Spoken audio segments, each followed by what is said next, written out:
Boa tarde, vamos agora dar início ao estudo da série psicológica de Joana de Ângeles. É a obra Psicologia da Gratidão, que nós estamos abordando já faz alguns encontros. Lembrando sempre que no nosso canal no YouTube ficam disponibilizados todos os vídeos dos estudos anteriores. E hoje nós iremos, dentre os temas que estamos abordando no capítulo 3, gratidão na convivência social. É o estudo dessa tarde. E para introduzi-lo, vamos, como de hábito, comentar um trecho de uma mensagem do Espírito Emmanuel.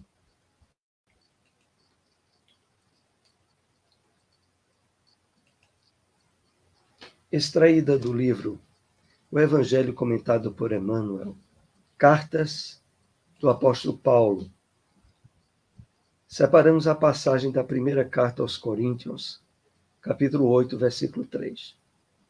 Os que conhecem espiritualmente as situações ajudam sem ofender, melhoram sem ferir, esclarecem sem perturbar, usam o silêncio e a palavra, localizam o bem e o mal, identificam a sombra e a luz e distribuem com todos os dons do Cristo. Vamos aqui fazer algumas reflexões para introduzir o nosso estudo. É interessante quando Emmanuel nos chama a atenção as atitudes consentâneas em harmonia com os objetivos do Evangelho do Cristo, assinalando que naturalmente isso acontece na medida em que nós passemos a conhecer espiritualmente as situações. Evidentemente, associado a isso, o despertar da nossa consciência em termos de espírito imortal. Quando isso está bem estabelecido, o que ocorre? Nós passamos a ajudar sem ofender. Passamos a melhorar sem ferir, a esclarecer sem perturbar, a saber usar o silêncio e saber quando de fato é preciso usar a palavra, a localizar, perceber onde o bem e o mal se instalam, identificando a sombra e a luz, e desse modo distribuindo da forma mais eficaz os dons do Cristo, contidos no Evangelho de Jesus para todos nós. É interessante quando nós percebemos que, distanciados da identificação com os propósitos do Evangelho, nós atrapalhamos tudo. Nós ajudamos ofendendo. Nós queremos melhorar aos outros, ferindo. Quando chega a oportunidade de esclarecer, fazemos de tal modo a gerar perturbação. Quando é para usar o silêncio, queremos falar sem parar. E quando é para falar, não sabemos utilizar corretamente o dom da palavra.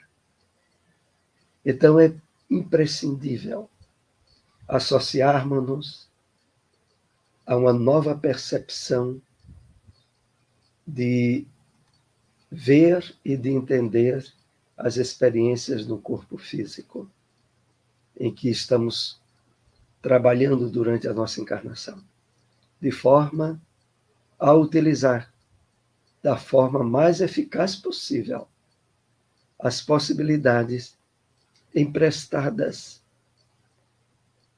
pelas leis divinas, objetivando o nosso progresso e a nossa evolução. Vamos, então, para o estudo dessa tarde, gratidão na convivência social. Então, nós estamos vendo já faz alguns meses, e ainda há alguns mais adiante, dentro dos comentários desse livro, Psicologia da Gratidão, abrangendo e aprofundando sobre os mais variados aspectos essa virtude que somos chamados na aquisição e na utilização dela à luz da psicologia espírita. Vamos para o primeiro slide do nosso estudo dessa tarde. O self em desenvolvimento foi superando a sombra coletiva, enquanto a individual começou a cristalizar-se, gerando a dualidade de comportamento. O eu opositor ao outro eu. Separamos alguns tópicos desse item, objetivando a leitura de toda a obra. Nesse primeiro que separamos para comentário, já nos remete a certos aprofundamentos, quando Joana diz: o self em desenvolvimento foi superando a sombra coletiva. Como assim? Todos nós temos no eu profundo, no si ou no self, também colocada por Joana como representativos do Cristo interno que trazemos, o desenvolvimento, a aquisição de virtudes, o despertar da consciência, que naturalmente vai se verificando ao longo da nossa caminhada reencarnatória e evolutiva. Não obstante, começa a haver uma cisão entre aquilo que a sociedade humana, como um todo, na chamada sombra coletiva, se nutre e estabelece diretrizes e entendimentos da vida que não vão acompanhando o despertar do nosso eu profundo, naturalmente, mais cedo, mais tarde, se estabelece de uma forma muito explícita essa dualidade. A dualidade do comportamento entre aquilo que intimamente achamos que é certo e aquilo que a sociedade materialista nos apresenta como correto. É a essa dualidade que Joana aqui se refere, entre o eu opositor ao outro eu. A busca da sua plenitude propele-o a contínua luta pela superação dos vestígios do comportamento primitivo, que ainda lhe remanescem no cerne, impedindo-lhe a autorrealização. Então, nesse trabalho de despertar do nosso self, a busca da nossa plenitude nos propele a uma contínua luta pela superação dos vestígios do comportamento primitivo.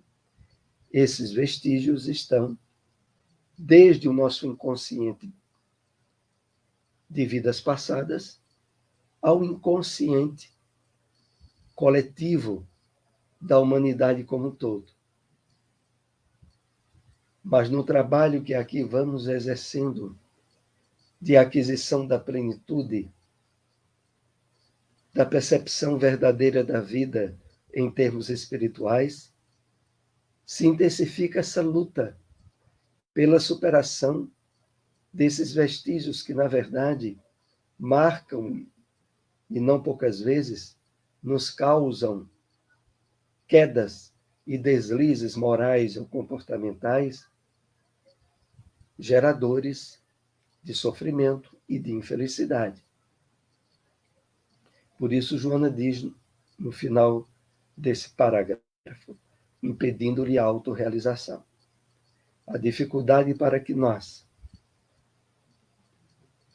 realizemos os objetivos da nossa experiência encarnatória em termos de progresso e de evolução, sofre atropelos, impedimentos originados do nosso passado de desequilíbrio, do nosso mundo de sombras, que aqui estamos paulatinamente aprendendo a ressignificá-lo e a superá-lo.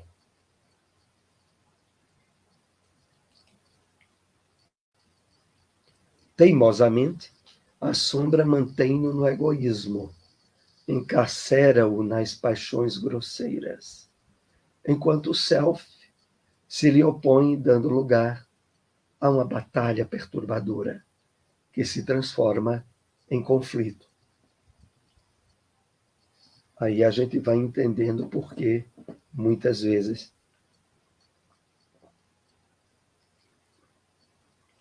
nós percebemos em nós duas vontades se opondo. Uma que nos estimula a fazer determinada coisa, tomar certa ação ou atitude. Outra que nos diz: é necessário refletir, ponderar. Devo de fato fazer isso? Então, essa dualidade que está presente na criatura humana, ela é o reflexo desses conflitos entre o self, o eu profundo, e os vestígios do nosso passado delituoso que está no nosso inconsciente. Até chegar o momento em que, identificando-nos de forma plena com a percepção espiritual da vida e despertando o nosso eu profundo, o nosso self, vá se diluindo e sendo transcendido totalmente esses fatores perturbadores que vêm da nossa natureza interior, do nosso passado reencarnatório. Então, por isso Joana aqui fala sobre tratar-se de uma batalha perturbadora.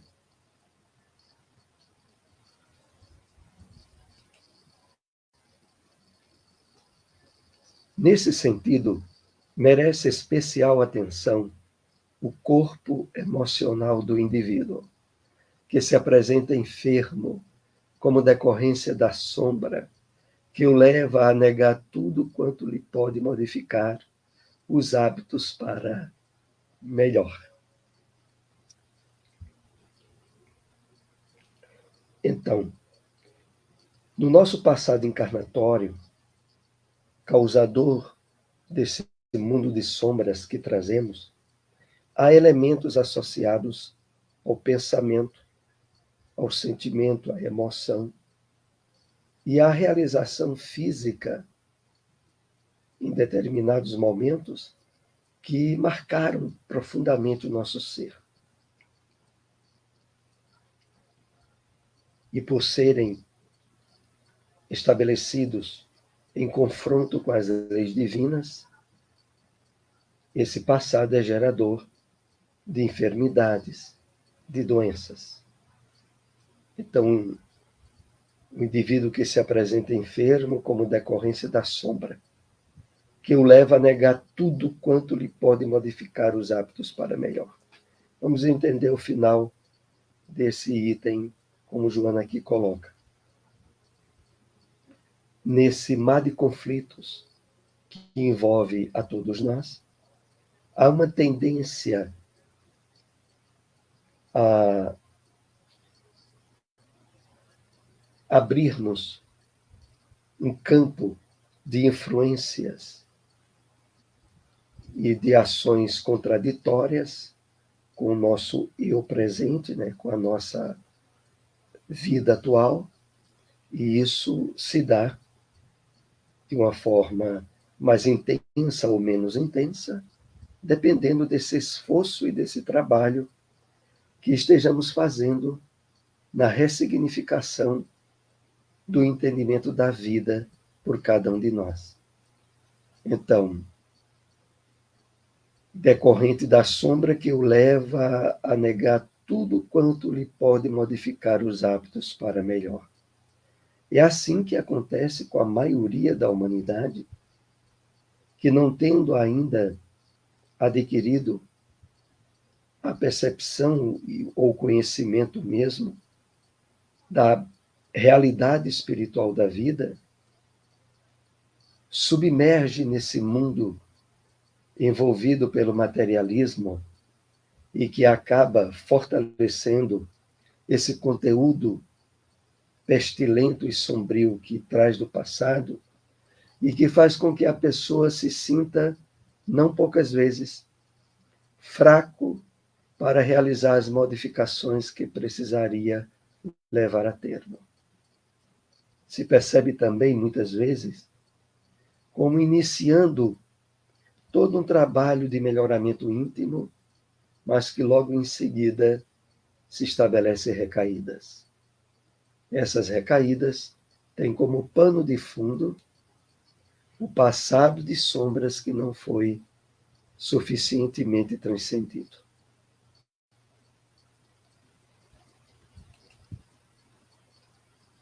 Da mesma forma, como se reservam espaços para os cuidados com o corpo, torna-se indispensável que se cuide de preservar a serenidade do self, com silêncios interiores, que propicia a reflexão e a meditação, numa atitude de prece sem palavras. Muito importante esse ponto em que Joana vai nos levando no estudo desse capítulo.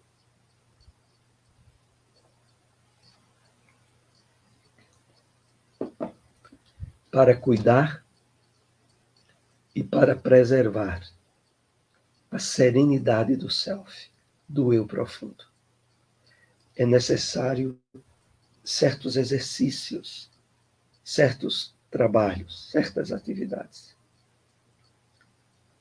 Silêncios interiores que propicia a reflexão e a meditação. Termos no nosso dia a dia momentos nos quais nos isolemos das questões de ordem material, de ordem e de preocupações imediatas, para estabelecendo uma conexão através da prece com a espiritualidade maior, em busca do entendimento dos objetivos mais importantes da nossa atual encarnação. Nós vamos, então, desse modo, trabalhando um campo, uma área em nossa mente e em nossa consciência, fortalecedores desse trabalho de despertar do eu profundo. Realmente, nós podemos perceber no dia a dia, para estarmos mais abertos, estarmos com o nosso campo intuitivo mais receptivo a conselhos, a orientações dos espíritos elevados, é preciso certa serenidade interior.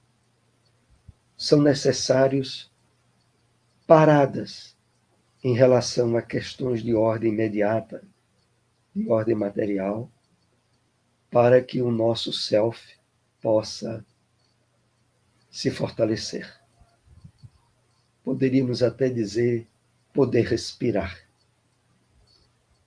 abrindo desse modo um campo propício ao fortalecimento do eu profundo. Evidentemente, com consequências muito positivas nesse trabalho que estamos aqui compartilhando sobre a gratidão, sobre esse clima interior de harmonia, de sintonia com os objetivos elevados da vida.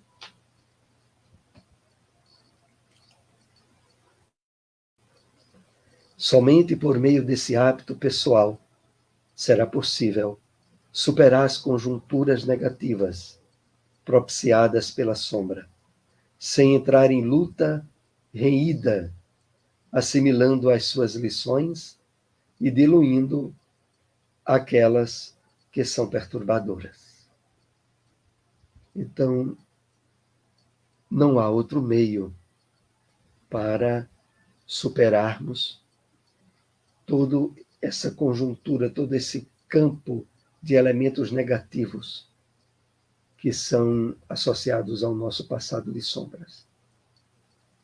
O meio eficaz para sairmos vencedores é esse espaço de abertura interior, estabelecido em termos de meditação, de oração, para, desse modo,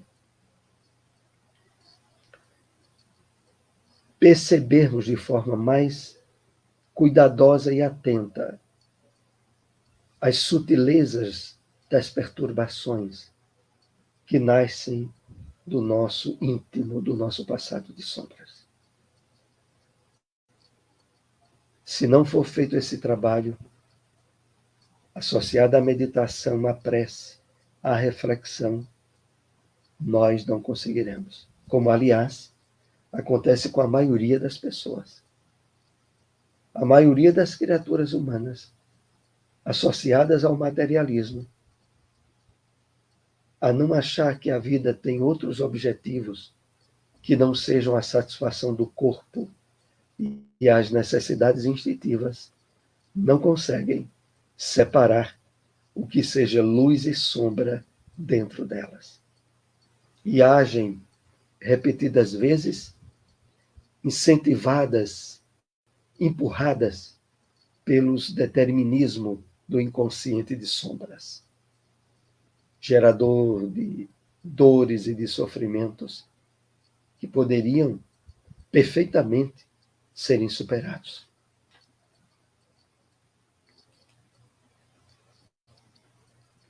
A saúde emocional é propiciadora da harmonia do self, motivando a compreensão de que o processo de inserção na sociedade gera dificuldades e propõe desafios que melhor fazem o indivíduo crescer na direção da aspiração luminosa. Aqui tem vários elementos para que nós estabeleçamos reflexões. A saúde emocional é propiciadora da harmonia do self, motivando a compreensão de que o processo de inserção, de introdução na sociedade gera dificuldades e propõe desafios. Isso se dá, sim, na medida em que conseguimos estabelecer, pela utilização dos instrumentos que há pouco citamos, da prece, da meditação, da reflexão, conseguimos fortalecer esse despertar do self, do eu profundo, e passamos a estar mais atentos a todas e quaisquer emersões de elementos negativos do nosso passado de sombras, percebemos logo, e aí utilizaremos os recursos adequados para não dar ouvidos a essas tendências geradoras de condicionamentos negativos do passado. Mas isso não acontece com a maioria das pessoas. E para elas, a vivência na sociedade, onde os conflitos de egos naturalmente vão se estabelecer, são geradores de muito sofrimento, em diversas situações. Mas já aquele, como nós, que estamos já fazendo todo esse trabalho pessoal de superação da nossa sombra interna, de percebermos as nuances, os detalhes negativos que emergem do passado, para não mais ceder a eles, nós estamos, desse modo, estabelecendo um treinamento que vai ser muito importante ao estarmos na sociedade, convivendo com pessoas e egos diferentes e complicados, vermos nessa situação nova elementos que vão ainda mais nos estimular ao despertamento da nossa espiritualidade profunda. Isso é ótimo. Mas para a maioria das pessoas, a inserção na sociedade é geradora de dificuldades. E propõe desafios que melhor fazem o indivíduo crescer na direção da aspiração luminosa. Vamos ver esse último aspecto.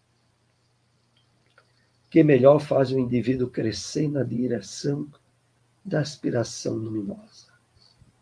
É o seguinte: na medida em que vão surgindo mais dificuldades, pela nossa inserção na sociedade, pelo convívio com pessoas bem diferentes, aquele trabalho de superação interior, de despertamento do self, que já estivemos fazendo, passa a ser ainda mais estimulante a intensificação deles, para que não estejamos como vítimas dos desequilíbrios que são nutridos pelas pessoas numa sociedade materialista. E por isso Joana coloca, eles propõem, eles são fatores determinantes para que o indivíduo queira crescer mais na direção da aspiração luminosa, que é a aspiração de uma identificação mais profunda com o sagrado, com os objetivos elevados da nossa experiência encarnatória.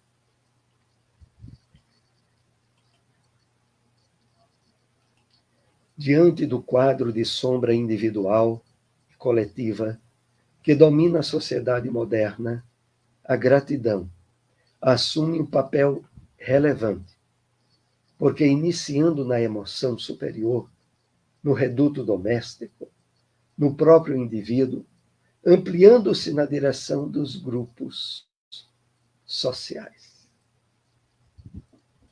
Que maravilha, não é? O papel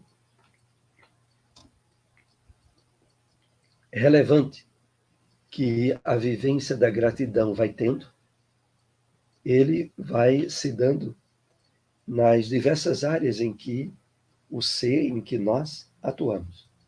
Primeiro, a partir de nós mesmos. Ao estarmos bem conscientes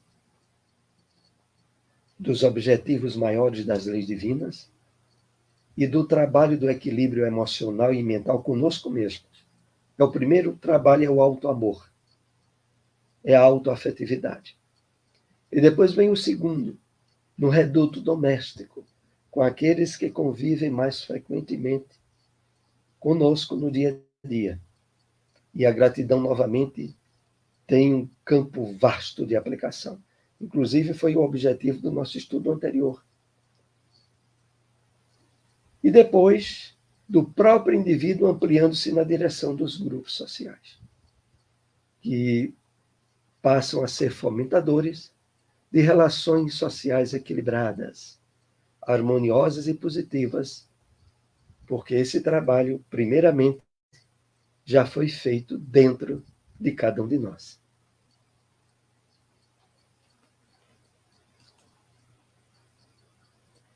A gratidão social é a resposta do coração feliz pelas excelentes oportunidades de que flui durante toda a existência terrena.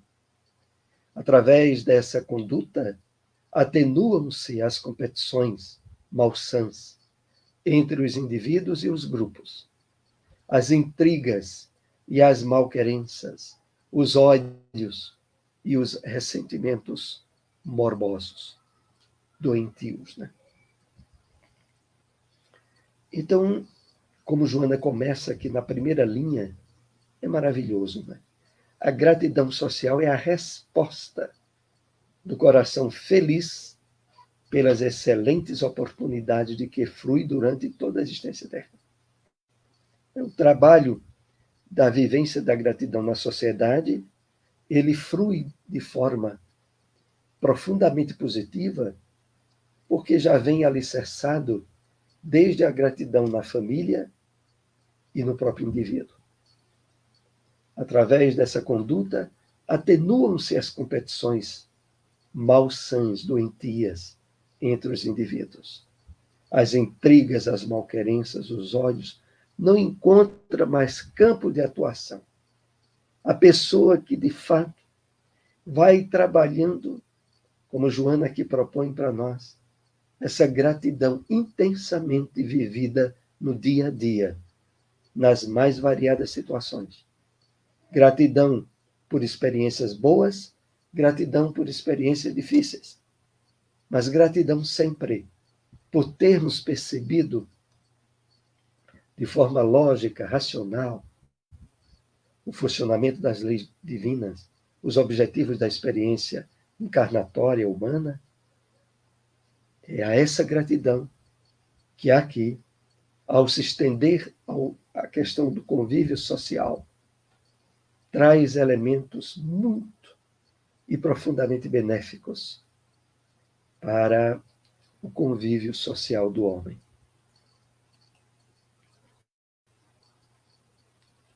Reflexionando-se em torno do grupo social no qual se moreja, a gratidão enriquece o self, que absorve a sombra, sem a antagonizar, e a plenitude se instala no ser humano. Vamos comentar este último slide do nosso estudo dessa tarde. Então, a gratidão enriquece o self, que absorve a sombra, sem a antagonizar. Importante refletir o que Joana está dizendo aqui. Ela se refere ao fato de que o despertar da nossa consciência de espírito imortal, associada à atuação do self, faz com que nós não neguemos o nosso passado de sombras, que, aliás, não poucas vezes, as pessoas tendem a querer negar, mas acabam manipuladas e escravizadas pelo seu passado de sombras. Agora, conosco, não. Na medida em que nós espiritualmente nos colocamos mais fortes, mais despertos espiritualmente, nós percebemos as imperfeições espirituais que trazemos e não lutamos mais contra elas. Percebemos que elas fizeram parte de um tempo de realizações onde a nossa imaturidade possibilitou que elas acontecessem. Mas agora a situação é outra. Nós não vamos lutar contra elas, mas vamos transcender.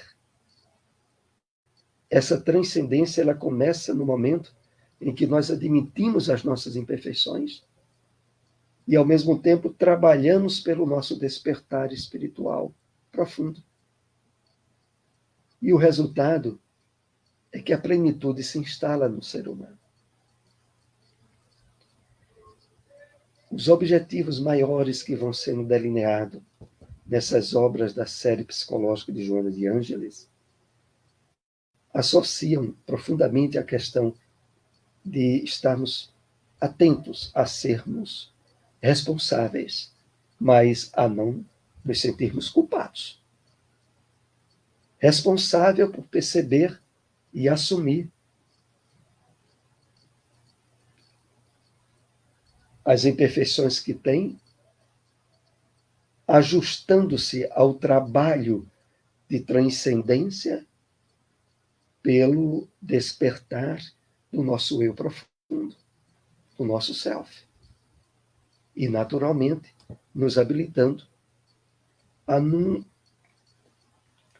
no processo da evolução e novas experiências encarnatórias, quando vierem, a maioria ou a totalidade desses conflitos entre o nosso eu profundo e as sombras já tenha, por ter sido delineadas, por terem sido transcendidas, todo esse passado associado à infelicidade, à revolta, a acharmos que poderíamos criar um mundo melhor do que o próprio Deus. Tudo isso já terá sido matéria superada. Nós agradecemos a todos que nos acompanharam nesse estudo dessa tarde. Se possível, compartilhe essas informações. Até o próximo estudo. Uma boa tarde a todos.